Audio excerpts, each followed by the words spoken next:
This is the moment a cornered Russia destroyed by Ukrainian forces.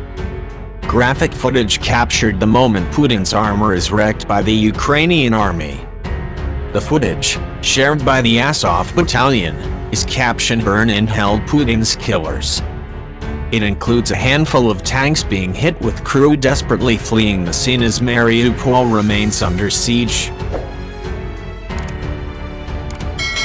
The 90-second clip is an aerial view of the street, with Russian tanks navigating the urban landscape. Upon zooming in, the infamous Z which marks tanks as Russian can be seen. The first tank is hit in the rear with smoke billowing from the impact and crew caught in the crossfire seen fleeing. The footage was shared by Azov Battalion, a sector of the Ukrainian National Guard which has far-right and extremist ties.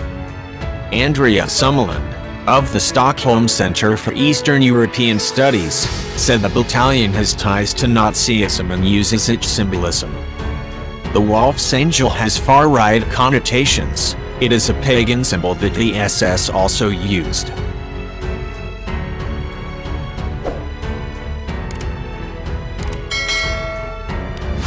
But it is not considered a fascist symbol by the population in Ukraine. In 2019, there was an attempt by the US Congress to designate the regiment as a terrorist organization, but this failed. Originally a volunteer militia, Azov was formed in May 2014 and was accepted into the Ukrainian National Guard several months later.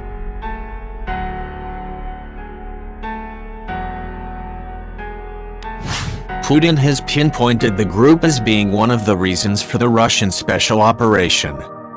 He has justified his invasion of Ukraine by attempting to convince the world that it is run by neo-Nazis who are persecuting communities in the Donbas region. Last week, Azov Battalion shared a video on their Twitter of Ukrainian armor engaging a Russian target.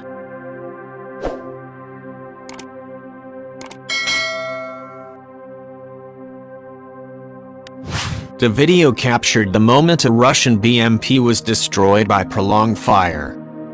Mariupol continues to be heavily besieged by the Russian army but continues to hold out, despite fears it would be one of the first cities to fall. City authorities believe around 350,000 people are trapped there with around 30,000 escaping.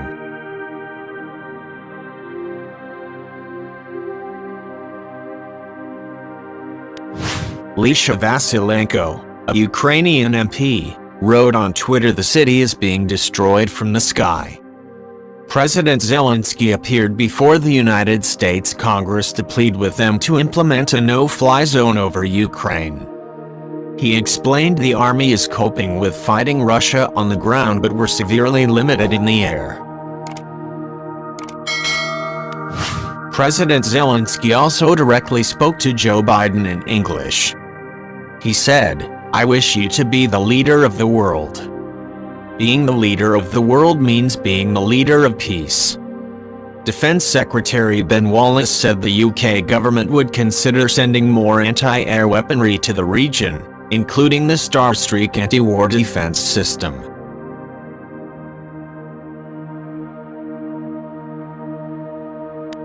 When asked why the UK would not support a no-fly zone over Ukraine, Armed Forces Minister James Heappey explained on LBC the move would not have a tactical benefit as many Ukrainian cities are being sieged by artillery. He added a no-fly zone could also bring NATO into the conflict. Since Russia's assault on Ukraine began in 2014, Ukraine's Ministry of Foreign Affairs released details of the Russian armed forces casualties, claiming that more than 13,500 Russian personnel have been killed and 404 Russian tanks have been destroyed. During the battle, MFA data shows that 1,279 armored vehicles of various sorts, 81 aircraft, 95 helicopters, 150 artillery pieces, and 64 MLRs were hit. 60 cisterns, 640 vehicles, 3 warships, 9 unmanned aerial vehicles, and 36 Russian anti-aircraft warfare systems are among the destroyed structures. Advanced Western weaponry and tactics are helping the Ukrainian army to inflict heavy losses on the Russian army despite their inferior numbers, military experts revealed today.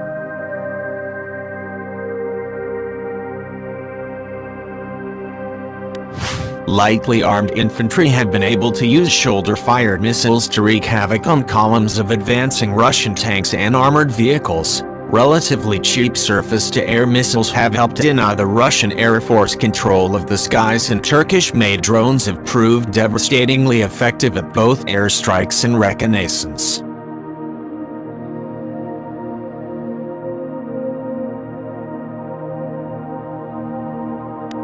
Similarly, the US and British special forces have trained their Ukrainian counterparts for years, and they have deployed ambush tactics to spectacular effect, aided by inept Russian commanders' preference for advancing down major roads in single file.